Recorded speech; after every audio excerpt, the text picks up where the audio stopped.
দর্শক, ইস্পাহানি মির্জাপুর চা মুক্তবাক অনুষ্ঠানে আপনাদের সবাইকে স্বাগত জানাচ্ছি। শুরুতেই জানিয়ে দেওয়া হচ্ছে শিরোনামগুলো। দর্শক, আজ আপনাদের সাথে আছি আমি মনজুর আলমুদ্দিন। আজকে বেশ কিছু বিষয় সামনে এসেছে। উপদেষ্টা নাহিদ ইসলামের পদত্যাগ, সেনাপ্রধান কিছু কথা বলেছেন একটি অনুষ্ঠানে, সবকিছু নিয়ে আজকে কথা বলতে চাই। দুজন সম্মানিত অতিথি রয়েছেন আমাদের সাথে। আছেন জনাব ফজলুর রহমান অ্যাডভোকেট, তিনি বিএনপি চেয়ারপারসনের উপদেষ্টা এবং বীর মুক্তিযোদ্ধা, এবং আছেন জনাব আবু আলম মোহাম্মদ শহীদ খান, সাবেক সচিব। আপনাদের দুজনকেই স্বাগত আমাদের অনুষ্ঠানে। দর্শক, আলোচনায় যাবার আগে সেনাপ্রধানের বক্তব্য নিয়ে একটা প্রতিবেদন দেখে আলোচনায় ফিরব। পিলখানা হত্যাকাণ্ডের ১৬ বছর পর প্রথমবার পালিত হল জাতীয় শহীদ সেনা দিবস। এই উপলক্ষে রাজধানীর বনানীতে সামরিক কবরস্থানে পুষ্পস্তবক অর্পণ ও দোয়ায় অংশ নেন সেনাসহ ৩ বাহিনীর প্রধান। প্রিয়জনদের বিদেহী আত্মার মাগফিরাত কামনা করেন শহীদ সেনা পরিবারের সদস্যরাও। চান হত্যাকাণ্ডের সুষ্ঠু বিচার। আমাদের বাবাদের যে আত্মত্যাগ ছিল এটিকে স্বীকৃতি দিয়েছে। আমরা শহীদ পরিবারের সদস্য যারা, আমাদের মনের ক্ষত একটু হলেও কমেছে এই দিবসটি ঘোষণার কারণে। যে দুটো জিনিসে মেইনলি ফোকাস ছিল আমাদের, যে শহীদ সেনা দিবস হবে এবং এর নেপথ্যে ছিল সুষ্ঠু বিচার, সেটাও আমরা ছাড়বো না, আমরা সেটাও চাই। পরে শহীদ সেনা কর্মকর্তাদের স্মরণে রাজধানীর মহাখালীর রাওয়া ক্লাবে অনুষ্ঠিত হয় হত্যাযজ্ঞের চিত্র প্রদর্শনী। অনুষ্ঠানে সেনা প্রধান পিলখানা হত্যাকাণ্ডের বিচারিক প্রক্রিয়াকে নষ্ট না করার আহ্বান জানান। এখানে কোনো ইফ এবং বাট নাই। এখানে যদি ইফ এবং বাট আনেন, এই যে বিচারিক কার্যক্রম এতদিন ধরে হয়েছে, 16 বছর ধরে 17 বছর ধরে যারা জেলে আছে, যারা কনভিক্টেড, সেই বিচারিক প্রক্রিয়া ব্যাহত হবে। এই জিনিসটা আমাদের খুব পরিষ্কার করে মনে রাখার প্রয়োজন। এই বিচারিক প্রক্রিয়াকে নষ্ট করবেন না। যে সমস্ত সদস্য শাস্তি পেয়েছে তারা শাস্তি পাওয়ার যোগ্য। এখানে কোনো রাজনৈতিক নেতৃবৃন্দ এর মধ্যে উপস্থিত ছিল কিনা, ইনভলভ ছিল কিনা, বাইরের কোনো শক্তি এর মধ্যে ইনভলভ ছিল কিনা, সেটার জন্য কমিশন করা হয়েছে। এ সময় অন্তর্কলহ বিপদ ডেকে আনবে বলে সতর্ক করেন সেনা প্রধান। বলেন, নিজেরা কাদা ছোড়াছড়ি করলে বিপন্ন হবে দেশ ও জাতির সার্বভৌমত্ব। আহ্বান জানান সেনাবাহিনীর উপর হামলা না করার। আমি আজকে বলে দিলাম, নাইলে আপনারা বলবেন যে আমি আপনাদের সতর্ক করিনি। আমি সতর্ক করে দিচ্ছি আপনাদের। এই দেশ আমাদের সবার, আমরা সবাই সুখে শান্তিতে থাকতে চাই।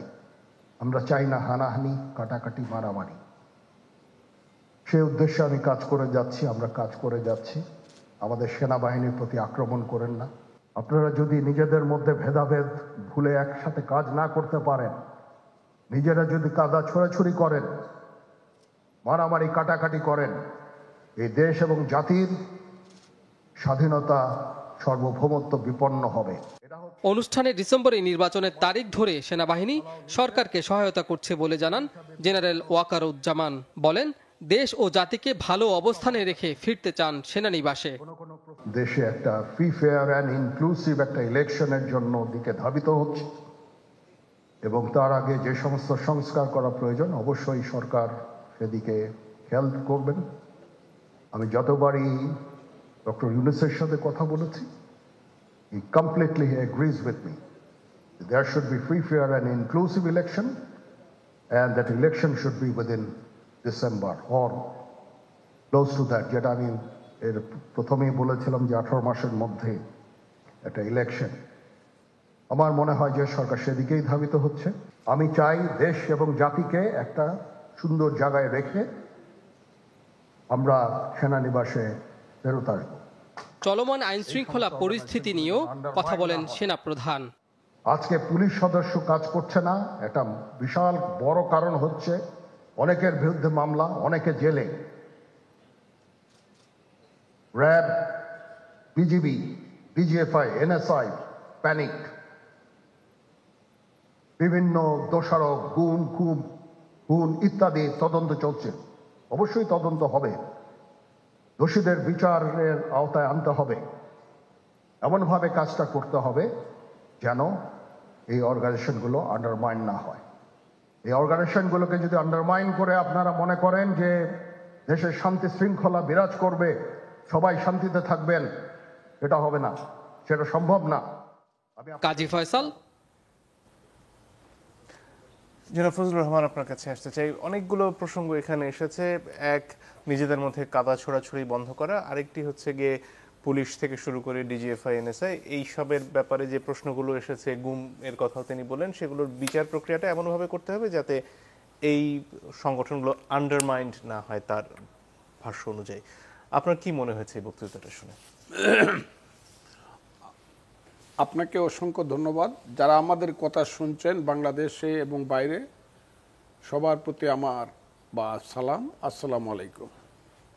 আজকে আসলে আমি অনেক কয়েকদিন অনেক কষ্ট করেছি, আসার এই কথা ছিল না, কিন্তু আমি যখন শুনলাম যে আমার সাথী হবেন জনাব আবু আলম শহীদ খান, আমি খুব ইন্টারেস্ট নিয়ে এসেছি। ঠিক আছে, আমি যাব।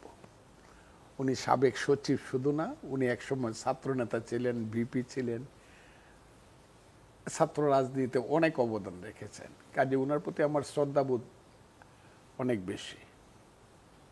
আমি আজকে শ্রদ্ধা জানাই বিডিআরে যারা সেদিন শহীদ হয়েছিলেন দুর্ভাগ্যজনকভাবে, আমি সবাইকে শ্রদ্ধা জানাই। আর শ্রদ্ধা জানাই রাজনৈতিকভাবে আমাদের নেতা, বিএনপির ভাইস চেয়ারম্যান এবং আমার পরম হিতৈষী সাবেক মন্ত্রী জনাব আব্দুল্লাহ আল নুমান, মুক্তিযোদ্ধা, তিনি মৃত্যুবরণ করেছেন। আমি তার আত্মার মাগফিরাত কামনা করি। এটা বলেই শুরু করছি। আপনি আমাকে যে প্রশ্নটা করেছেন, আজকে একটা ঘটনাবহুল দিন।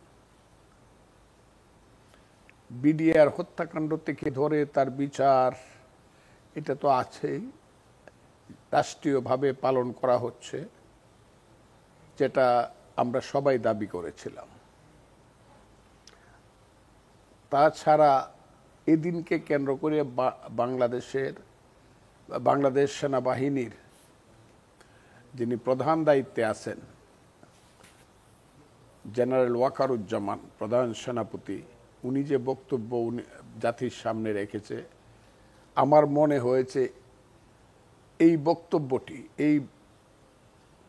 মানে জাতিকে নতুন অনেক এভিনিউ খুলে দিবে। তাছাড়া আরেকটা ঘটনা হলো যে একটা নতুন দল সৃষ্টি হবে, সেই নতুন দল সৃষ্টি করার লক্ষ্যে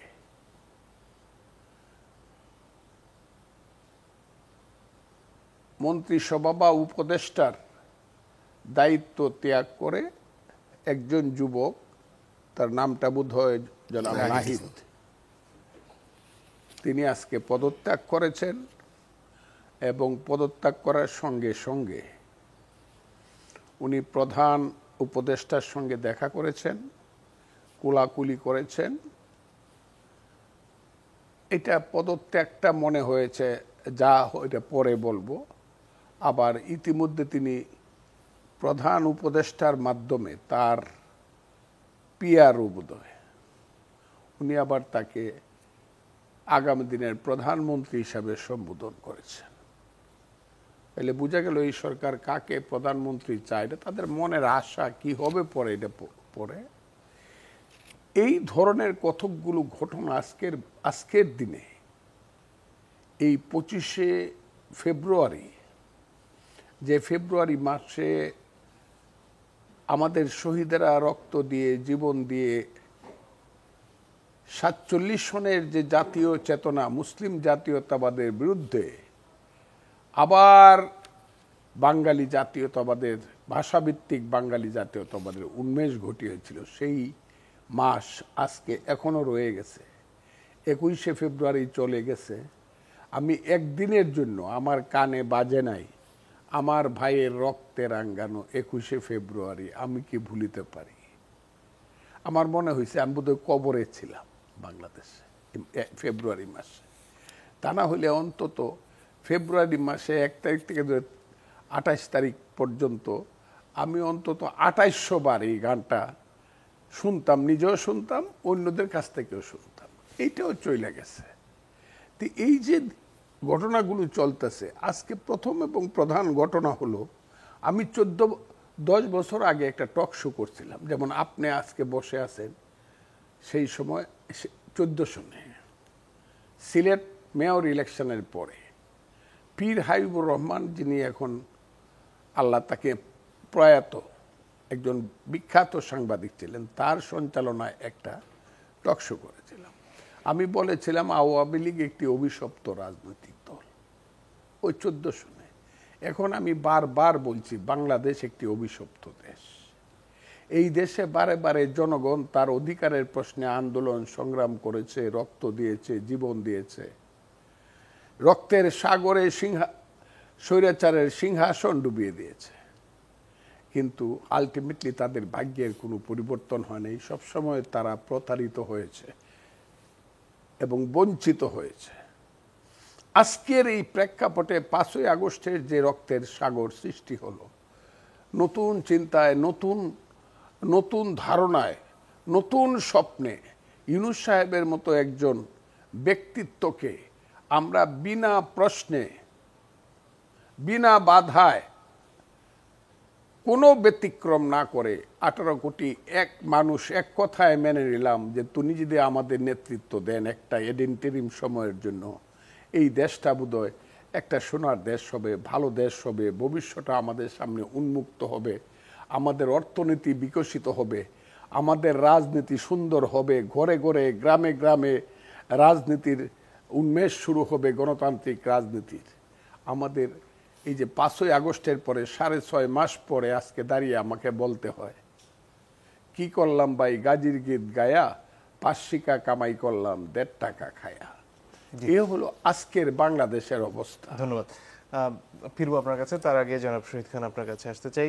পুলিশের প্রসঙ্গ এসেছে সেনাপ্রধানের বক্তব্য, এবং তিনি বলছেন যে পুলিশ ভালোভাবে কাজ করতে পারছে না। তার একটা কারণ তিনি মনে করেন এখানে পুলিশের বিরুদ্ধে মামলা আছে এবং অনেকে জেলে আছেন। প্রশ্ন হচ্ছে, জুলাই গণহত্যার বিচারে একটা বড় অভিযোগিত পুলিশের বিরুদ্ধে, পুলিশের সদস্যদের বিরুদ্ধে, সেক্ষেত্রে বিকল্প আর কি হাতে ছিল?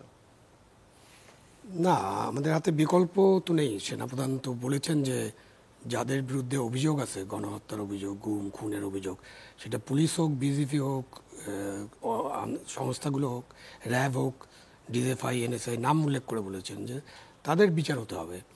সেটা একটা জিনিস। আর পুলিশের যে মোরালটা ভেঙে গেছে, এটাতে আমরা অনেকবার আলোচনা করেছি। উনি এটা খুবই স্পষ্টভাবে তুলে ধরেছেন যে পুলিশের মোরালটা কেন ভেঙে গেল। ওই সময়ে ক্ষোভ বেদনার সময় মানুষ পুলিশের উপর খুবই ক্ষুব্ধ ছিল, কিন্তু ওই সময়ে পুলিশের উপর যে আক্রমণ হয়েছে, পুলিশরা নিহত হয়েছেন, তাদের হত্যা করা হয়েছে, পুলিশ স্টেশনে আগুন লাগানো হয়েছে, আমরা দেখেছি, ঢাকায় তার প্রমাণ, দগদগে গা। এবং পুলিশের যে সমস্ত অস্ত্র লুট করে নেওয়া হয়েছে, তার 1/3 অস্ত্র, মানে ওনাদের তথ্য অনুযায়ী ফেরত আসেনি, অস্ত্র উদ্ধার হয়নি। তো সেই কারণে, এবং পুলিশের সাথে যে আচরণ করে সাধারণ মানুষ, এমনকি একজন রিক্সা চালক, এই যে ব্যাটারি চালিত রিক্সা, আমার চোখের সামনে আমি প্রায় প্রতিদিনই দেখি যে তাকে সিগন্যাল দিলে সে সিগন্যাল মানে না, না মেনে সামনে চলে যায় এবং হাসতে হাসতে চলে যায়, ভাবে যে কি একটা বড় কাজ করে ফেললাম। তো এটা তো আমরা প্রত্যক্ষ করছি। তো পুলিশের মোরালটাকে ঠিক করার জন্য যে নেতৃত্বের প্রয়োজন, সেটা আমরা অনেকবার আলোচনা করেছি, যে তাদের মোটিভেশন করতে হবে। আমি তো পুরো পুলিশ 2 লক্ষ কথা বলছি, আমরা 2 লক্ষ পুলিশ তো আমি বদলে ফেলতে পারবো না। সো যাদের বিরুদ্ধে মামলা, যাদের বিরুদ্ধে চলমান মামলা আছে, যদি প্রমাণ করতে পারেন তাহলে মামলা করেন। মামলার ব্যাপারে তো আপনি জানেন, এখানে আলাপ করে কী লাভ, ফজলুর রহমান সাহেব আছেন, আপনি মামলাগুলো দেখেন। যে সব মামলায় পুলিশের আইজিপিকে আটক করা হয়েছে বা ডিআইজিকে আটক করা হয়েছে, সব মামলা হচ্ছে একটা হত্যা মামলা। এবং এই হত্যা মামলার প্রধান আসামি দেশের প্রধানমন্ত্রী এবং তার সাথে 100-150 জন মানুষ এবং অগুন্তি, মানে নাম না জানা 200-400 জন মানুষ। এটা হলো মামলা। তো এই মামলা কেন হবে? আপনি যদি বলছেন যে গুম খুন হত্যা, মানে অস্ত্র ব্যবহার, বেআইনি কাজ, এসবের জন্য মামলা করলে আপনি স্পেসিফিক মামলা করেন, দুর্নীতি আপনি স্পেসিফিক করেন। তো আমি মনে করি আজকে সেনাবাহিনী প্রধান ওয়াকারুজ্জামান যে বক্তব্য দিয়েছেন, সেই বক্তব্য শোনার জন্য লক্ষ কোটি মানুষ সম্ভবত অপেক্ষা করছিল। ক্লিয়ার, ক্রিস্টাল, কঠোর এবং নির্দেশনামূলক বক্তব্য। এখন আমরা বিতর্ক করতে পারি যে উনি সেনাবাহিনী প্রধান, উনি এসব কথা বলতে পারেন কিনা, এটা আপনি বিতর্ক করতে পারেন, কেউ কেউ বিতর্ক করবে, কিন্তু আমার কাছে খুবই ক্লিয়ার মনে হচ্ছে সবকিছু। যেমন ছড়াছড়ির কথা তিনি ঘুরে ফিরে বলছেন এবং বলছেন এতে সার্বভৌমত্ব প্রশ্নের মুখে পড়তে পারে। এটা আসলে কোন কাদা ছোড়াছড়ি? না, এই যে রাজনৈতিক দলগুলোর মধ্যে যদি কাদা ছোড়াছড়ি হয়, একে অপরের বিরুদ্ধে লেগে থাকে এবং নানান কথাবার্তা হয়, তখন তো নিশ্চয়ই আমাদের স্বাধীনতা সার্বভৌমত্বের কারণে তো আমাদের ঐক্যবদ্ধ থাকতে হবে। তো রাজনৈতিক দলগুলো যদি ঐক্যবদ্ধ না থাকে, সরকার যদি নিজে ঐক্যবদ্ধ না থাকে, অংশীজনরা যদি ঐক্যবদ্ধ না থাকে এবং সেনাবাহিনী, পুলিশ, বিজেপি তারা যদি ঐক্যবদ্ধভাবে সহায়তা না করেন সরকারকে, তাহলে তো দেশের স্বাধীনতা সার্বভৌমত্ব একটা চ্যালেঞ্জের মুখে পড়বে। আমি মনে করি যে আমাদের যে বাংলাদেশের যারা মানুষ, বাঙালি জাতি, তারা পরাধীনতা মেনে নেওয়ার জন্য জন্ম নেয়নি। সুতরাং স্বাধীনতা সার্বভৌমত্ব রক্ষা করার যে দায়িত্ব, সেই দায়িত্ব বাঙালি জাতি নিজেরাই পালন করবে এবং আমরা কখনোই আমাদের স্বাধীনতা সার্বভৌমত্ব বিনষ্ট হতে দেব না। আরেক জায়গায় আমার খুব ইম্পর্টেন্ট মনে হয়েছে যে এখানে উনি বলছেন যে ডক্টর ইউনূসের সাথে ওনার যে কথাবার্তা হয়েছে সেখানে ফ্রি, ফেয়ার এবং ইনক্লুসিভ ইলেকশনের কথা নাকি বারবার আলোচনা হয়েছে। তার অর্থ হলো অবাধ, সুষ্ঠু এবং অংশগ্রহণমূলক নির্বাচন। এই অংশগ্রহণমূলক নির্বাচনটা আমাদেরকে আরও গুরুত্ব দিয়ে আলোচনা করতে হবে, কারণ আমাদের যারা আগে অংশগ্রহণমূলক নির্বাচনের কথা বলতেন, যখনই আলোচনা হতো এই যে 14, 18, 24 নির্বাচন নিয়ে নানান কথার মধ্যে এইটা তো একটা বড় ইস্যু। এই নির্বাচনগুলো অংশগ্রহণমূলক হয়নি, কেউ কেউ পার্টিসিপেট করতে পারেনি, পার্টিসিপেট করতে দেওয়া হয়নি, রাতের বেলা ভোট হয়েছে, আমি তুমি ডামির ইলেকশন হয়েছে, একসাথে 153টা সিটে বিনা প্রতিদ্বন্দ্বিতায় নির্বাচিত হয়েছেন। তা আমরা তো ওগুলো রিপিট করতে চাই না, but free, fair and inclusive, আমি ইনক্লুসিভ কোট আন কোট ওটার উপর আমি গুরুত্ব দিচ্ছি। আমি বুঝতে চাই ইনক্লুসিভ বলতে এখন সরকার বা সবাই কি মনে করেন, কি হলে ইনক্লুসিভ নির্বাচন হবে। আওয়ামী লীগকে কি এখানে নির্দেশ করা হচ্ছে বলে মনে করেন যে আওয়ামী লীগ সহ? না, উনি তো কাউকে নির্দেশ করেনি। আমি তো এই জন্য আলোচনাটা ওপেন রাখছি এখনো, আজকেই আমি আলোচনা শেষ করতে চাই না, বাট এটা খুব ইন্টারেস্টিং পয়েন্ট। আরেকটা ইন্টারেস্টিং পয়েন্ট যেটা আপনি বললেন, কাদা ছোড়াছড়ি নিজেদের মধ্যে বন্ধ করা, আরেকটা ইন্টারেস্টিং পয়েন্ট ওনার বক্তৃতায় আমার কাছে খুব গুরুত্বপূর্ণ মনে হয়েছে যে কিছু লোককে আমি দেখি বা কিছু যে সোশ্যাল মিডিয়ায় সেনাবাহিনী, অন্যান্য বাহিনী এবং ইভেন সেনাপ্রধানকে আক্রমণ করে কথা বলা হয় অকারণে, অন্যায্য, সেটা উনি পরিষ্কার করেছেন এবং তাকে থ্যাঙ্কস দিতে চাই যে তিনি পরিষ্কার করেছেন। এখন আমরা ঠিক করি যে আমরা এইসব কাজ করতে থাকবো কিনা। দেশের যে আইন শৃঙ্খলা পরিস্থিতি, কেন এটার অবনতি ঘটছে, কেন অপরাধীরা সুযোগ নিচ্ছে, অপরাধীদের ব্যাপারে কেন আমরা কঠোর পদক্ষেপ নিতে পারছি না, আমার মনে হয় খুব ক্লিয়ার কাট একটা বক্তব্য উনি রেখেছেন। এরকম বক্তব্য আসলে আমি প্রধান উপদেষ্টার কাছে প্রত্যাশা করছিলাম, বাট প্রধান উপদেষ্টার বক্তব্যের মধ্যে আমি এরকম একদম দৃঢ়, কঠোর, পরিষ্কার বক্তব্য আমি এখনো দেখি নেই। সুতরাং আজকে মনে হয় যে জেনারেল ওয়াকার তার দায়িত্বটা পালন করেছেন।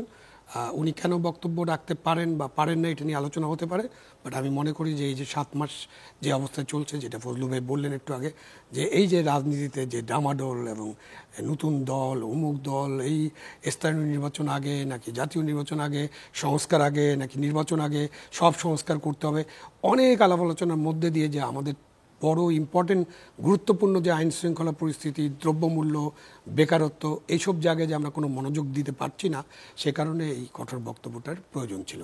ধন্যবাদ। একটা বিরতির সময় হয়ে গেছে, দর্শক একটু পরে ফিরে আসছে, আশা করি সাথে থাকবেন।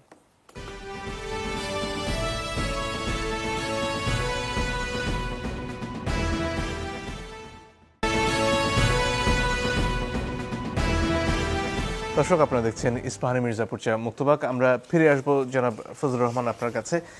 এই যে কাদা ছোড়াছুড়ির কথা সেনাপ্রধান বলছিলেন, তার একটা বড় অংশ হচ্ছে সামাজিক যোগাযোগ মাধ্যমে। সেখানে কেউ কেউ দেশে বসে, কেউ দেশের বাইরে, কখনো বিভিন্ন বাহিনী সম্পর্কে হোক বা ব্যক্তি সম্পর্কে হোক, নানান ধরনের কথা বলছেন এবং এখানে তথ্য আছে, অপতথ্য আছে, মিথ্যা আছে, সব কিছু মিলিয়ে এই সামাজিক যোগাযোগ মাধ্যমের যে ভূমিকা, সেটা কি ক্রমশ আমাদের দেশের রাজনীতিতে অনেক বড় হয়ে দেখা দিচ্ছে?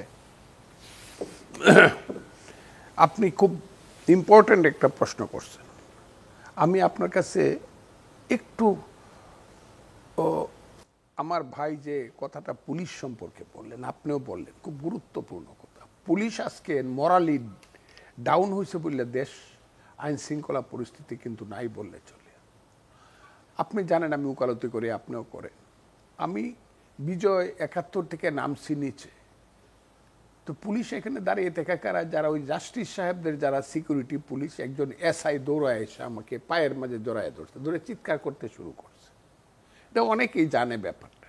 আমি বললাম, ভাই আপনি কে? বললো তার তো পোশাক আছে। বলল, স্যার আমি একজন সাব ইন্সপেক্টর, আপনাকে দেখলেই কান্না আসে স্যার, আমার মা আপনাকে দেখলেই কান্দে, আপনি ইত্যাদি। কেন? বলল যে আমার একটা ভাই এএসআই ছিল, সে কাউকে মারে নাই, শুধু পোশাকটা পরা থাকার কারণে তাকে পিটাইয়া মেরে ফেলছে। কারা মারছে, পুলিশে কারা মারছে এটা তো বুঝে, জনতাই মারছে, মেরে ফেলছে। আমার মায়ের কান্নার কোনো শেষ নাই। কিন্তু স্যার আমরা তো পুলিশ হিসাবে মানুষ না, আমাদের হত্যার বিচার আমরা চাই না। কিন্তু আজ পর্যন্ত একজন লোক আমার মায়ের কাছে গিয়া বলে নাই যে তোমার ছেলে অসহায়ভাবে মৃত্যুবরণ করছে। প্রশাসনিকভাবেও কেউ যায় নাই, গিয়ে বলে নাই যে আমরা এই কারণে দুঃখিত আছে, তোমাদেরকে আমরা দেখবো, একটা শান্ত না। তো পুলিশ যে আমার ভাই যে মরল, আমি এটা বিচার চাই না, অন্তত একটা ইনভেস্টিগেশন হোক, আমার ভাই কতটুকু দোষী ছিল। এটা কিন্তু পুলিশের মধ্যে সাংঘাতিকভাবে মারাত্মকভাবে মরালকেও ডাউন করছে। তাদের মধ্যে কিন্তু একটা আত্মগ্লানিও আছে, গ্লানি আছে। তা আমরা তো পুলিশ তো মানুষ তো, আমাদের হত্যার তো বিচার হবে না, পুলিশ তো আদেশে চলে। যা হোক, এই কথাগুলোতে আমি আইনজীবী হিসাবে, আপনি আইনজীবী, আমি যাব না, পুলিশ তো অর্ডারে চলে। কিন্তু বৈধ আদেশের বাইরে কোনো আদেশ সে মানতে বাধ্য নয়। বাধ্য না, কিন্তু তার চাকরিটা দিবে। যা হোক, আমি সেই জায়গাতে যাচ্ছি না, সে চাকরিটা দিবে কে? স্বরাষ্ট্রমন্ত্রী বলে দিচ্ছে এটা। যা হোক, দুই হলো, আমি দুইজনকে জানি, চ্যালেঞ্জ করলাম, আমাকে জানলে যদি কেউ গোপনে জানতে চায় আমি বলতে পারবো। আমার দুইজন জুনিয়র ব্রাদার ছিল, দুইজনই মুক্তিযোদ্ধা। একজন মুক্তিযোদ্ধা ডেপুটি কমান্ডার ছিল, আরেকজন খুব নাম করা মুক্তিযোদ্ধা ছিল। দুইজনের ছেলে এসপি হয়েছে এবং দুইজনের ছেলেই পরীক্ষাতে ফার্স্ট হয়েছে, আমি এইটাও বললাম। এবং ফার্স্ট হয়ে চাকরি পাইছে, কারো অনুগ্রহে না। এবং এত ব্রিলিয়েন্ট ছেলে হয় না। চাকরি পায়া দুইজনই অ্যাডমিনিস্ট্রেশনে আছে, তারা কিন্তু ফিল্ডে ছিল না। আগে ছিল এসপি দুইজন, দুইটা ডিস্ট্রিক্টের, কিন্তু পরে এই ঘটনার আগেই তারা ঢাকাতে আইসা গেছে, দুইজনেই ঢাকায় আইসা গেছে এবং দুইজনই অ্যাডমিনিস্ট্রেশনে ছিল, কলম দিয়ে লেখালেখি অমুক তমুক, ফিল্ডে যায় না কেউ। মানে পুলিশের ডাইরেক্ট ছিল না, কেউ হয়তো বা ডিবিতে ছিল, কেউ হয়তো বা এসবিতে ছিল, কেউ অন্য জায়গাতে ছিল, কিন্তু তাদের হাতে রাইফেল ছিল না বা কিছুই ছিল না, বা অর্ডার ছিল না গুলি। দুইজনের মাঝে একজন বিনা কারণে অ্যারেস্ট হয়েছে। আমি বললাম বিনা কারণে অ্যারেস্ট হয়েছে একজন। পরশুদিন তার বাপ আসছিল, বাপটা চলতে পারে না, তার বাপটা আমার চেয়ে বয়সে 4 বছরের ছোট, এক এসপির বাপ আসছিল। কি এখানে তো এসপি বলে না, এখানে ডিসি বলে শহরে। তো আইছিল, তার দুইটা, একটা বাচ্চা, দুইটা ছোট, কান্না, এবং আমিও জানি সে নির্দোষ। আরেকটা ছেলে পালায় আছে, সেও ডিসি ছিল, পালায় আছে মানে একটু হাইড অ্যান্ড সিক করে আছে, সেও ধরা পড়বে। ব্রিলিয়েন্ট। ওর বাপ মারা গেছে, আমার জুনিয়র ফ্রেন্ড ছিল, সে মুক্তিযোদ্ধা কমান্ডার ছিল, তো কমান্ডারের ছেলে। আমি আসিফ নজরুল সাহেব এখন থেকে আজকে 25শে ফেব্রুয়ারি 25শে জানুয়ারি একটা অনুষ্ঠানে পাইছিলাম, একটা দেশের একটা অনুষ্ঠানে। উনি আসতে পরে আমি একটা কথাই প্রথম বলছিলাম যে এই যে মামলার ব্যবসা আপনারা শুরু করছেন, শেখ হাসিনা প্রধানমন্ত্রী আসামি দিয়া 177 জন আসামি দেন, 50 জন দেন বড় লোক দেখা, এবং সবার বাড়িতে ফোন পাঠান যে 5 লাখ 10 লাখ টাকা দিলে ওখান থেকে আপনি 5 কোটি টাকা ইনকাম করেন। এটা বন্ধ করবেন কিনা? আসিফ নজরুল সাহেব উনি তো শুনবে আমার বক্তব্যটা, আমি বলছি কিনা, আপনি এটা বন্ধ করবেন কিনা? উনি কিনা আমাকে কথা দিয়ে গেছিল আমি বন্ধ করব। কিন্তু এরপরে বোধহয় 100 কেস বাংলাদেশে হয়েছে। আমার কিশোরগঞ্জে 2টা কেস হয়েছে যারা এর কাছেই ছিল না। এবং কেসগুলা হয় কি, কারা করে? কালুর ফুতে করে, সলিমুদ্দিন ফুতে করে। এরা রাজনীতি কোনদিন করে না, এরা এখন হয়েছে এটাকে বলে সমন্বয়ক। ঠিক মতো লঙ্গিটা পড়তে পারে না, সে গিয়ে ওসির সামনে বলে কেস নিতে হবে, আর ওইখানে ঢাকাতে যে সমন্বয়করা বসে আছে এরা ফোন করে চাকরি করবা না, কেস নিবা। ও কেসটা করে দেয়। এমনি সমন্বয়করা যারা আসামি হয় তাদের কাছে ফোন পাঠায়, টাকা দাও, তোমাকে চার্জশিট থেকে নাম কাটে দেব, পুলিশ রিপোর্টে তোমার নাম যাবে না। এটা হলো সবচেয়ে, ওই যে এই সব শ্রেণীর লোকের সবচেয়ে বড় ব্যবসা এখন।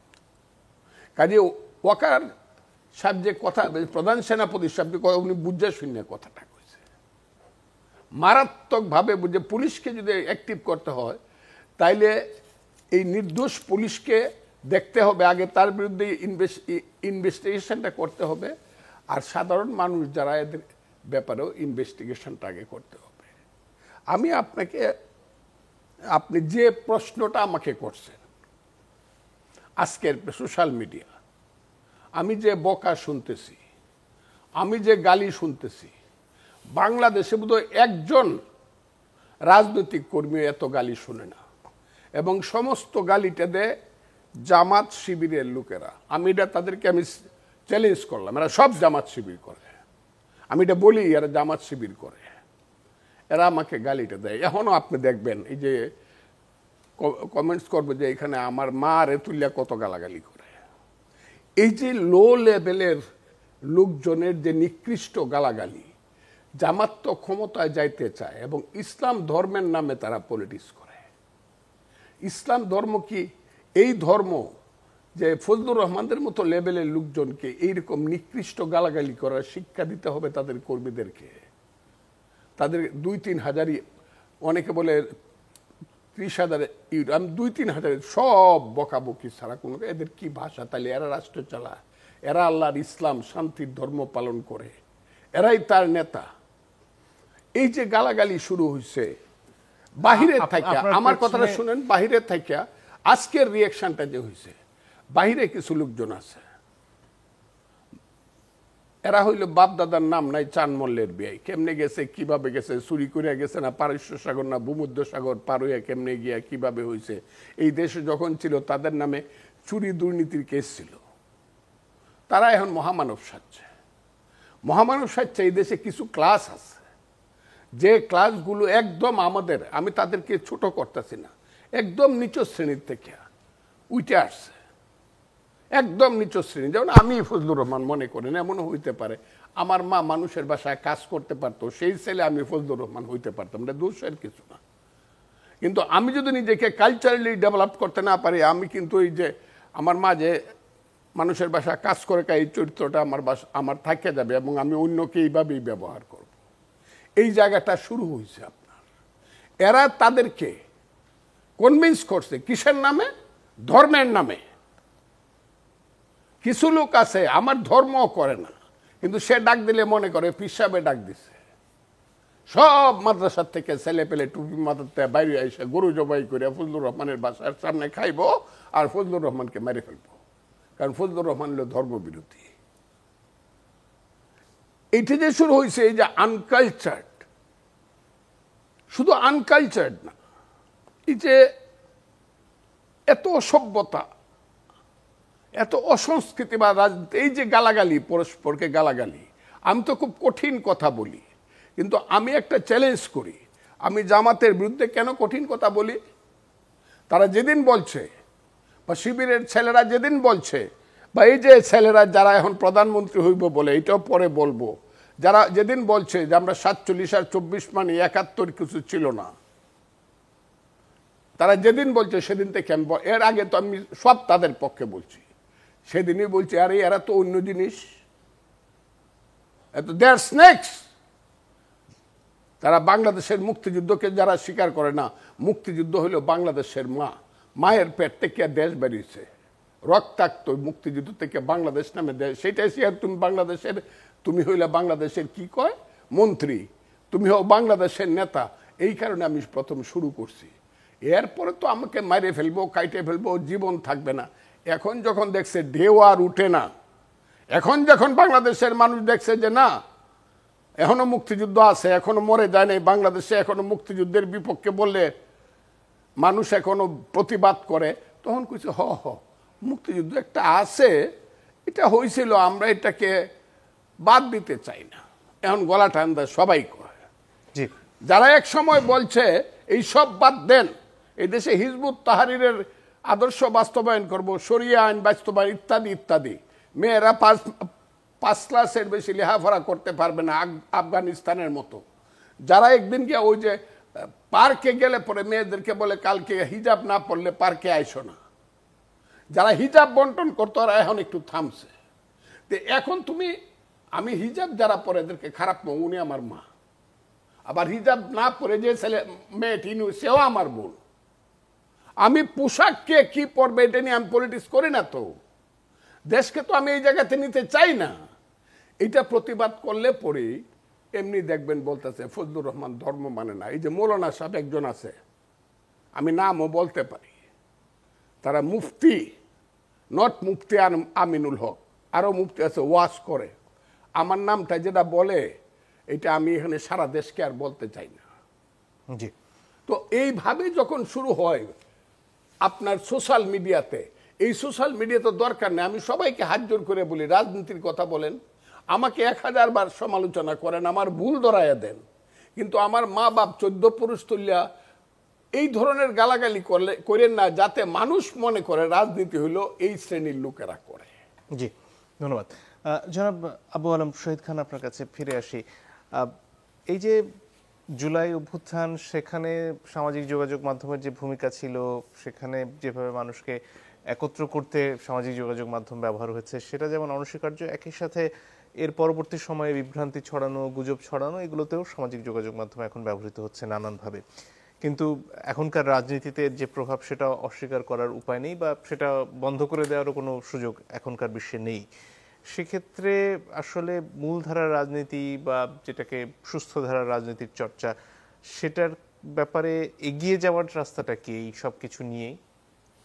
না, মূলধারার রাজনীতি যেটা আছে তাদেরকেও সামাজিক যোগাযোগ মাধ্যমে অ্যাক্টিভ হতে হবে, কারণ আপনি তো বন্ধ করতে পারবেন না। সুতরাং একটা নেগেটিভ বক্তব্যের বিপরীতে আপনাকে পজিটিভ বক্তব্যটা নিয়ে হাজির হতে হবে। সামাজিক যোগাযোগ মাধ্যমের যেটা ঘটেছে, মানে বাংলাদেশের প্রেক্ষাপটে যেটা ঘটেছে, সেটা হলো যে আমরা ভাড়া করেছি, মানে শাসক দলও কিন্তু ওই যে বুস্ট করার জন্য, বক্তব্য দেওয়ার জন্য করেছে। আমাদের বট বাহিনী ছিল, বট বাহিনী ছিল, আগে বাসার কেল্লা, অমুক তমুক ছিল। তো এই সামাজিক যোগাযোগ মাধ্যমটা সবাই ব্যবহার করার চেষ্টা করছেন, এবং এটা তো একটা কমার্শিয়াল হাব হয়ে গেছে। তারা যত টাকা পয়সা দিবেন, যত বুস্ট করবেন, তত তাদের জন্য ইনকাম। সে কারণে এটা এখন ব্যবহার হচ্ছে। তো আমরা তো সামাজিক যোগাযোগ মাধ্যমকে একেবারে বাদ দিতে পারবো না, এবং এটা দিয়ে মানুষ যে শুনবে না, আমরা প্রত্যাশা করতে পারি যে আপনি এসব আজে বাজে কথা শুনেন না, এটা আপনি বলতে পারেন, এটা একটা সিভিল ল্যাঙ্গুয়েজ, বাট এটা শুনবে। আপনি দেখবেন যে হাজার হাজার মানুষের কাছে ফোন আছে, এবং যখনই বিশেষ করে আমাদের শ্রমিক শ্রেণীর মানুষেরা, রিক্সা চালক, আমি অনেককে দেখছি যারা মুটে মজুর, এবং গ্রামেও অনেক মানুষ এটা শুনতেই থাকে সারাদিন। হয় ওয়াজ শুনবে, না হলে ওই সামাজিক যোগাযোগ মাধ্যমের বক্তব্য শুনবে, এবং তাদেরকে ইম্প্যাক্ট করে। শিক্ষিত মানুষের কম শোনেন ব্যাপারটা তো তাও নয়। শিক্ষিত মানুষের কম শুনে এরকম না, মানে তাদের আরো অন্যান্য কাজ থাকে। মানে আপনি তত শোনার সুযোগ পান না, ফজলুর রহমান সাহেব শুনেন, কারণ তাদের অন্যান্য কাজের মধ্যে হঠাৎ করে শুনেন। মানে আমিও তো এত সব কিছু শুনতে পারি না, আমি কানেক্টেড কিছু আসলে সেটা হয়তো শুনতে পারি। মেইন স্ট্রিমটাই ঠিক মতো দেখতে পারি না, মেইন স্ট্রিম খবরগুলোই পড়তে পারি না, ওখানে কি শুনবো? সুতরাং আমার পক্ষে ওই যে বিদেশ থেকে যারা এইসব করেন, গরু জবাই, বুলডোজার, আমি কিন্তু শুনতে পারি না। মানে পরে যখন হাইলাইট হয় তখন দুই একটা জিনিস আমার কাছে আসে। তো সেখানে আমাদের অ্যাক্টিভিটি বাড়াতে হবে। এর মানে এই নয় যে আমরা এনসিটিভি না এনটিসিভি কি একটা ছিল, ন্যাশনাল টেলিকমিউনিকেশন, ওই যে কন্ট্রোল, সেই কন্ট্রোলের মধ্যে দিয়ে আপনি এটা কিছু করতে পারবেন না, এবং কিছু করা যায়নি, এটা প্রমাণিত হয়েছে। তো সেখানে আমাদের কাজ করতে হবে, সেখানে অ্যাক্টিভ হতে হবে, এবং আপনার দলের মানুষদের মধ্যে একটা জেনারেশন থাকতে হবে যারা এইসব বিষয়ে এই আলাপ আলোচনা করবেন, এইসব বিষয়ে তাদের বক্তব্য তুলে ধরবেন। সেটা একটা পদ্ধতি হতে পারে। ফাইনালি কিন্তু এই মব তৈরি করার বিষয়টা কাজ করবে না, থাকবে না। এটা এখনকার যে অবস্থা, ওই যে অ্যানোমি সিচুয়েশন হয়েছে, তো সোশিওলজির ভাষায় সোশিওলজিস্টরা বলেছিলেন যে এই আগস্টের পরে যখন এসব হচ্ছিল, তখন কিছু সমাজবিজ্ঞানীকে জিজ্ঞাসা করেছিলেন আপনারা, তখন তারা বললো যে দেশে এরকম একটা পরিস্থিতি এরকমই হবে। তখন আমি বলেছিলাম যে দেখেন, এরকম বলাটাই হলো আপনি নেগেটিভ বলা। আপনি বরঞ্চ বলেন যে এটা বন্ধ করতে হবে, সেটা নিয়ে কথা বলেন। এরকম হবে বললে হয় কি, ওদেরকে প্রশ্রয় দেওয়া হয়ে যায়, এবং তার কারণে এটা বাড়তে থাকে। আজকে কি হয়েছে, আজকে আপনি গণপিটুনি, এটা কি আইনত এটা গ্রহণযোগ্য কিনা? গ্রহণযোগ্য নয়। এখন মানুষ যে ওদিকে চলে যাচ্ছে, কেউ কেউ তো সামাজিক যোগাযোগ মাধ্যমে কিছু মানে একদম ইম্পর্টেন্ট, যারা সামাজিক যোগাযোগ মাধ্যমে ইম্পর্টেন্ট কিছু সাংবাদিক যারা চর্চা করেন, তারাও তো ওই মোহাম্মদপুরের 2 জনকে হত্যা করার পরে বললো এরকমই অপারেশন চালাতে হবে। তাহলে আমরা কি তাহলে আবার ফিরে যাব, আবার সেই বিচার বহির্ভূত হত্যাকাণ্ড হতে থাকবে। এবং আমরা তো এটা স্পষ্ট প্রমাণিত যে বিচার বহির্ভূত হত্যাকাণ্ড দিয়ে কোনো অপরাধ চক্রকে দমন করা যায় না। আমরা কি ড্রাগ বন্ধ করতে পেরেছি? কিছু তো হত্যাকাণ্ড হয়েছে। রেপের জন্য আপনি বিচার বহির্ভূত হত্যাকাণ্ড হয়েছেন, তাতে কি ধর্ষণ বন্ধ হয়ে গেছে? ড্রাগ বিক্রি বন্ধ হয়ে গেছে? বা অন্য কারণে যখন আপনি করবেন হবে না। সুতরাং আপনাকে আইনের শাসনের দিকে যেতে হবে। আইনের শাসন মানে হচ্ছে যে আপনি প্রত্যেকটা হত্যার, ধরেন জুলাই আগস্ট যদি বলি, প্রত্যেকটা হত্যার নির্মোহ তদন্ত করতে হবে। যেটা ফজলু ভাই বললেন যে একজন পুলিশও যদি মারা যেয়ে থাকে তারও একটা তদন্ত হতে হবে, একটা তো রিপোর্ট থাকবে, ইনভেস্টিগেশন হতে হবে, রিপোর্ট থাকতে হবে কীভাবে তিনি মারা গেলেন। আপনি হয়তো এই অপরাধের জন্য ইনডেমনিটি দিয়েছেন, সেই ইনডেমনিটি এখন আছে, এটা আগামী 10 বছর 20 বছর 50 বছর পরে থাকবে কিনা সেটা তো আমি জানি না। ইনডেমনিটির ভাগ্য কী হয় এটা আমরা প্রত্যক্ষ করেছি। সুতরাং আপনি প্রত্যেকটা নিরপেক্ষ নির্মোহ তদন্ত করবেন এবং আপনি ব্যবস্থা নেবেন। এই ব্যবস্থা না নেওয়া পর্যন্ত আমরা যে আইন শৃঙ্খলা পরিস্থিতির উন্নতির জন্য বাহিনীগুলোকে মোটিভেট করতে চাচ্ছি, ওই মোটিভেশনটা কিন্তু হবে না। সুতরাং সামাজিক যোগাযোগ মাধ্যমে ওই তাদের উপরে নানান প্রেম, নানান কথা বলা হয়। এবং ওই যে যেটা ফজলু ভাই বললেন, শুধু উনার না, তো বিভিন্ন মানুষের, আজকে আপনাকেও করতে পারে ট্যাগ করার, যেটা আমরা আলোচনা করছিলাম, যে কোনো সময় ট্যাগ করে দিতে পারবে। আমি জানি না, ওয়াকরুজ্জামানকে নিশ্চয়ই ইতিমধ্যে ট্যাগ করা হচ্ছে, সে ভারতের এজেন্ট, সে আওয়ামী লীগের এজেন্ট, আওয়ামী লীগের দোসর, ফ্যাসিবাদের দোসর। কেন ওই যে আপনি একটু আগে জিজ্ঞেস করছেন না ইনক্লুসিভ বলতে সে কি আওয়ামী লীগকে বুঝেছে কিনা, যেটা আমি বললাম যে এটার জন্য অপেক্ষা করতে হবে, আলাপ আলোচনা করতে হবে। বাট আপনি আপনার মতো মনে করে তো আপনি শুরু করে দিতে পারেন। এই যে ট্যাগিং করা, ট্যাগ করা, এটাও সামাজিক যোগাযোগ মাধ্যমের একটা বেধি। এই বেধি থেকে আসলে বের হয়ে আসতে হবে। এবং এই ট্যাগ করাটা আমরা মেইন স্ট্রিমেও করি অনেক সময়, রাজনীতিবিদরাও অনেক সময় করেন। যে কোনো কথা হলে ফ্যাসিবাদের দোসর বানিয়ে দেবেন, যে কোনো কথা হলে ওই অমুকের দোসর, তমুকের দোসর, এইসব বলে টলে একটা ট্যাগিং করা হবে। বিশেষ করে ভারতের ব্যাপারটা হচ্ছে ভারত কার্ড, ভারতের সাথে আমাদের সম্পর্ক, ভারত কার্ড নিয়ে নানান কথা বলা, ভারতের কার্ড ব্যবহার করা, এটা তো আমাদের দেশের রাজনীতিতে একটা বড় অধ্যায় বা বড় ইস্যু বা বড় ট্রাম্প কার্ড, সেটা আমরা ব্যবহার করছি। তো এই সব বিষয়ে আমার মনে হয় যে আমাদের যারা সরকার চালাচ্ছেন এবং আমাদের যারা মেইন স্ট্রিম মিডিয়া আছেন, আমাদের যারা রাজনীতিবিদ আছেন, যারা দেশ পরিচালনা করবেন, তারা আমাদের জনগণকে সচেতন করতে পারেন। এক্ষেত্রে স্বাভাবিকভাবে নতুন রাজনৈতিক দলও আলোচনায় আসছে। নাহিদ ইসলাম পদত্যাগ করেছেন, সেখানে সব মিলিয়ে নতুন রাজনৈতিক দলের ঘোষণা এবং তাদের যে রাজনীতি, সেটা নিয়েও বিস্তর আলোচনা এখন পর্যন্ত হচ্ছে।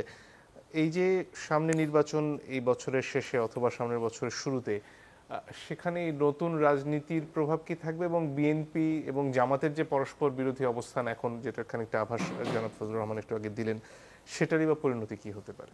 না, নতুন রাজনৈতিক দল তো বাংলাদেশের রাজনৈতিক দল করতে তো কোনো অসুবিধা নেই। এবং নতুন রাজনৈতিক দল তো বেশ বড় আয়োজন করে এই দলটা আসছে। এমন না যে ছোট ছোট রাজনৈতিক দল আমরা দেখি।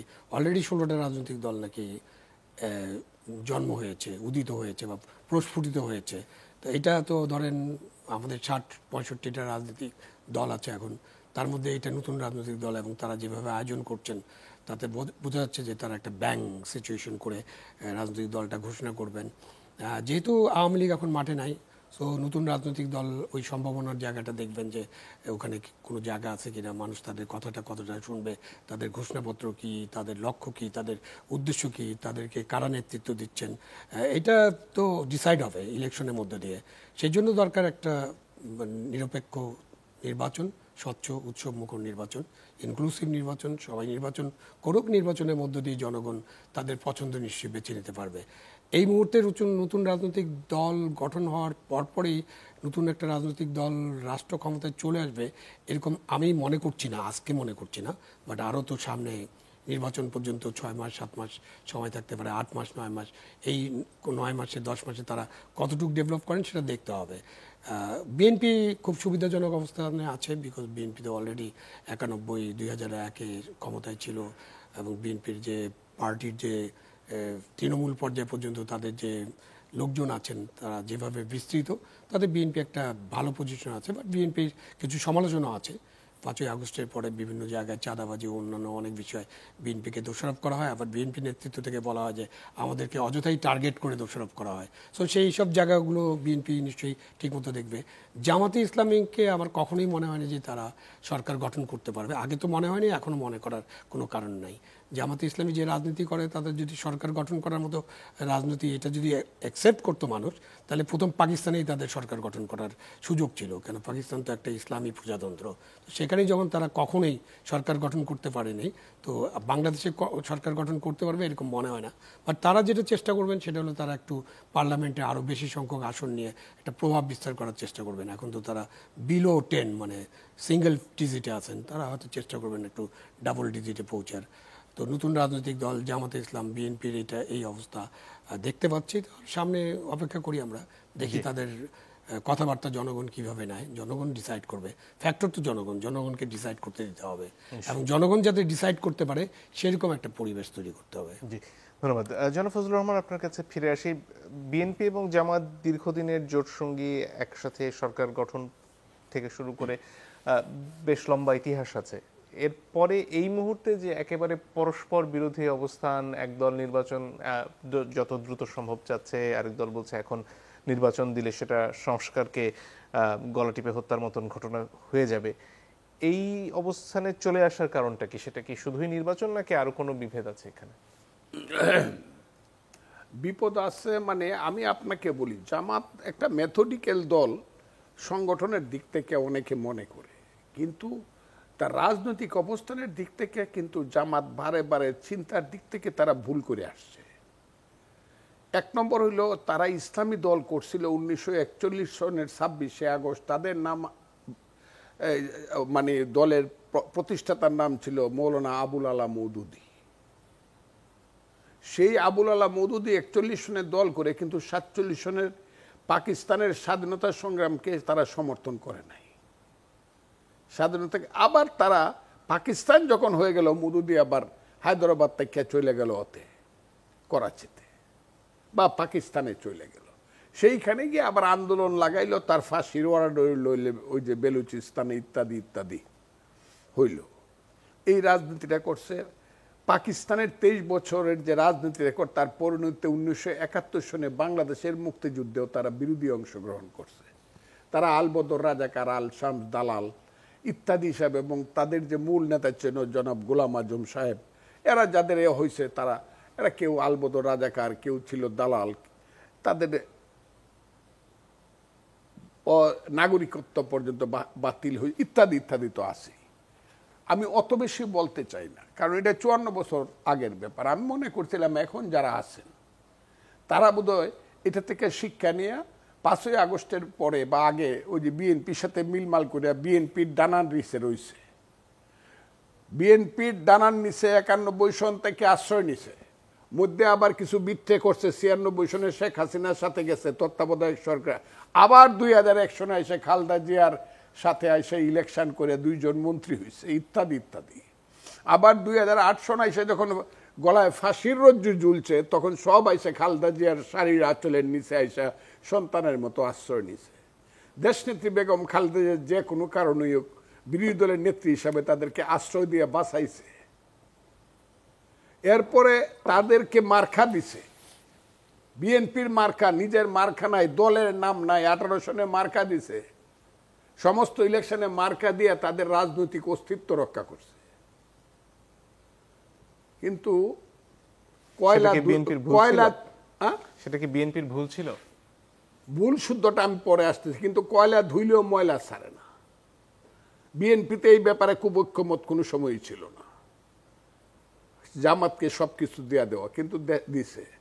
কয়লা ধুইলেও 5ই আগস্টে এসে যখন দেখছে যে না না আমাদের গায়ে তো একটু শক্তি আছে, এখন খালেদা জিয়াকে, তারেক রহমানকে, এদেরকে যদি আমরা ছায়া না দিলেও আমরা নিজেরাই ক্ষমতা দখল করতে পারি, কারণ আমাদের সামনে আইসা পড়ছে মেজর জেনারেল ওয়াকার বইলা ফেলছে আমাদের নামটা 1 নম্বরে 5ই আগস্টে। এইটুক শুনেই পুলকিত হয়ে গেছে, এইটুক শুনেই যে আমাদের নাম বলে ফেলছে। আর কিছু ছেলে পেলে এরা সব হইলো এক বৃন্তে 2টি ফুল বলা হয়, আমি বলি এক বৃন্তে 5টি ফুল। সব জামাতের ছেলে পেলেরা, এবি পার্টি বলেন, হিজবুত তাহারির বলেন, বৈষম্য বিরোধী ছাত্র আন্দোলন বলেন, যা আছে সব তারা এক, তাদের রসুনের কুয়া কিন্তু তারা এক জায়গাতে, তার নাম হলো জামাত। সেই অন্ধকারের শক্তি জামাত যখন মনে করছে বিএনপিকে ছাড়া আমরা ক্ষমতায় যাইতে পারবো, তখনই বলছে 71 মানি না। ওই যে তাদের ৭১-এর যে তাদের পূর্বপুরুষের পরাজয়ের গ্লানি, এই গ্লানিটা তারা এখন পর্যন্ত ভুলতে পারে নাই। বলতে না পারে যাদের তাদের উচিত ছিল ৭১-এর ব্যাপারে সরি বলা আর নিজেদেরকে সংশোধন করে এখন পলিটিক্স করা। এটা যখন তখন তারা মুক্তিযুদ্ধের বিরোধিতা শুরু করলো। আর মুক্তিযুদ্ধের যখন বিরোধিতা শুরু করলো তারা, আর কেউ না বললো বিএনপিতে যতটুকু মুক্তিযোদ্ধা আছে, বিএনপির যে প্রতিষ্ঠাতার নাম হলো জিয়াউর রহমান, তাকে বলা হয় major Zia. I do hereby declare the independence of Bangladesh. প্রথমে নিজের নামে, তারপরে বলছে on behalf of our great leader Bangabandhu Sheikh Mujibur Rahman. Ziaur Rahman তো মেজর জিয়া, তো মেজর জিয়া স্বাধীনতার ঘোষণা করছে, সেক্টর কমান্ডার হিসাবে যুদ্ধ করছে, তার নামে ব্রিগেড হয়েছে। মুক্তিযুদ্ধের যে সেন্সটা সবটা তো বিএনপির মধ্যে। আওয়ামী লীগ পালায় গেছে গা, হাসিনা পালায় গেছে গা। হাসিনা তো আর মুক্তিযুদ্ধ না, হাসিনা একটা দল। হাসিনার সঙ্গে মুক্তিযুদ্ধের কি সম্পর্ক যে হাসিনা পরাজিত হয়ে গেছে মুক্তিযুদ্ধ ন? বিএনপি মুক্তিযুদ্ধ দল, সে দাঁড়াই বলছে না আমরা মুক্তিযুদ্ধ মানে। আমি বলছি আমি মুক্তিযোদ্ধা হিসেবে এবং বিশ্বাস থেকেই বলছি, এমন বিশ্বাস থেকে বলছি যে বাংলাদেশ থাকতে হইলে মুক্তিযুদ্ধ থাকতে হবে, না হলে এটার পাকিস্তান ডাকতে হবে, আমরা ছাড়বো না। তখন তারা এখন একটু হুঁশ হয়েছে, কিন্তু তারা এখনো মনে করতেছে, এখনো জায়গায় জায়গায় কেন মনে করতেছে? সচিবালয় তারা দখল করছে, প্রত্যেকটা মিনিস্ট্রিতে তাদের ছেলে পেলে বসায় দিছে, চাকরিজীবী হিসাবে না, তদবির কারক হিসাবে। তাদের কথার বাইরে কোনো কাজ হয় না, তাদের কথার বাইরে কোনো প্রজেক্ট হয় না, তাদের কথার বাইরে কোনো পোস্টিং হয় না। শেষ করতে হবে, শর্ট করব।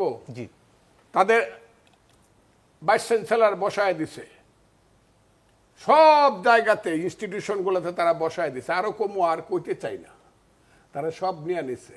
বিএনপি রে বলতেছে আর এটা তো একটা লুটেরা দল, আরে এই 10,000 টাকা লুটে ফেলছে, 50,000 টাকার দোকান দল করে ফেলছে। কিন্তু তারা যে ব্যাংক দখল করে ফেলছে, তারা যে, আমি কালকে গেলাম রাজশাহীতে, রাজশাহী সবাই বলল কয়েক হাজার কোটি টাকার 2টা প্রতিষ্ঠান তারা রাজশাহীতে দখল করছে। আমি এটা বললাম, রাজশাহীরা জানে সবাই এটা, কিন্তু তারা কিন্তু খুব বুদ্ধিমান সত্তার সঙ্গে তারা দখল করে হাজার হাজার কোটি টাকার সম্পদ। তারা এই 5ই আগস্টের পরে দখল করে এখন নিজেরা যখন শক্তি হয়ে গেছে, তখন মা খেয়ে ভুলে গেছে। এবং মা খেয়ে গুলে যাওয়ার কারণেই কিন্তু বিএনপির সঙ্গে জামাতের ডিফারেন্স হয়েছে। এবং এমন একটা এমন সময় আমরা তাদের, আমি কথাটা খুব শেষ করে ফেলি। এখন যে অবস্থাটা দাঁড়াইছে, এই তো শেষ হয়ে যাবে, তো এখন যে অবস্থাটা দাঁড়াইছে, সেই অবস্থা দাঁড়াইয়া আমরা মনে করি যে কথাটা জনাব একদমই সময় নেই না ওয়াকার সাহেব বলছেন, আমাদেরও সেই কথা, সমস্ত দলটাকে নির্বাচন দেন এবং নির্বাচনের মাধ্যমে জনগণ সিদ্ধান্ত নেন কে দেশ চালাবে। দুজনকেই দর্শক আপনাদেরকে ধন্যবাদ, বিদায় নিচ্ছি।